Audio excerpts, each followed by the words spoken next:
Hello, I'm Elizabeth and welcome to my kitchen. Today we're going to discuss sushi rice. So when we're shopping for sushi rice, some supermarkets will keep it in a separate section from your regular boxed rices. And so when I find a store like that, it's usually in the Asian section of the grocery store. Some areas keep it with all the rest of the rice. Like when I go to Whole Foods, I'll find it in that area. If I go to Kroger, it's in another area.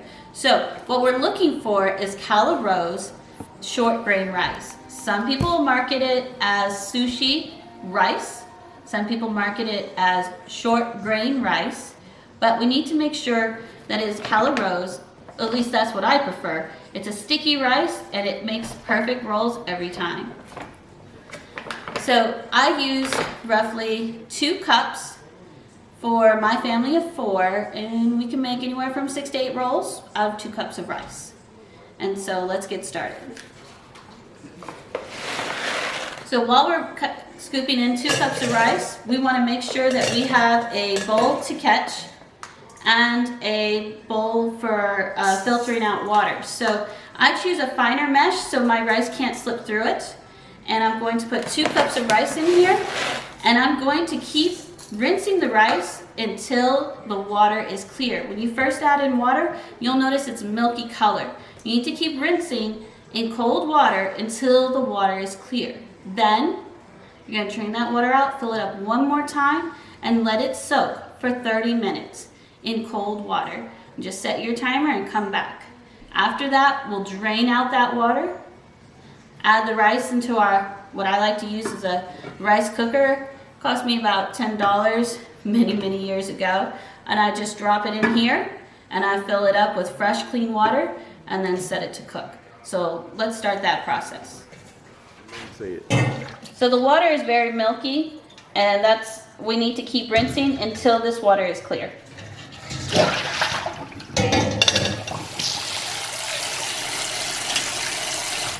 Okay, the water is almost clear, as you can see. Very slight tint to it. That's pretty good. This time I'm going to fill it up and leave the cold water in for 30 minutes.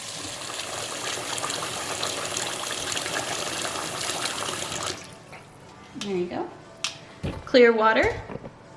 Then we're going to set our timer. So the timer has gone off. Our rice has been soaking for 30 minutes in water, cold water. I dumped out the water, and I'm going to put this rice in my rice cooker. Make sure you follow your instructions on the back of your rice bag for how many cups of water to add to your rice.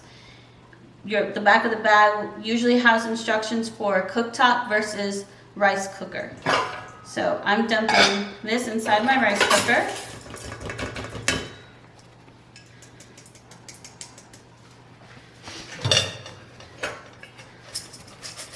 I'm going to fill this pot, and I've made this so many times that I have eyeballed the measurement to be a little under 1 inch from the top of the rice.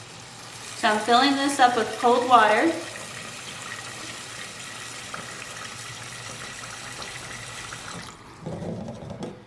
That's just about right. Put that in here. Put my lid on and flip the switch down for cook. The rice will cook for roughly 30 minutes, and my rice cooker will make a ding sound when the rice is ready.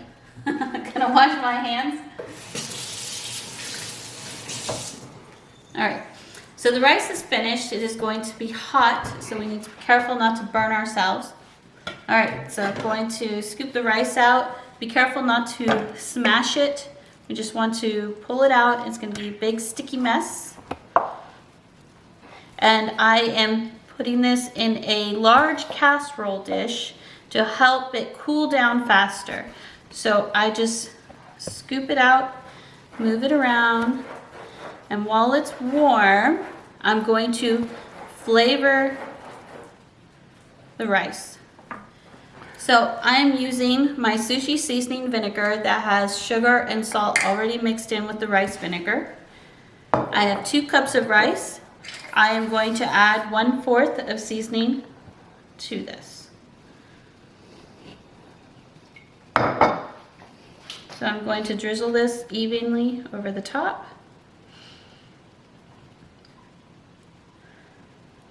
So everything soaks in the flavor.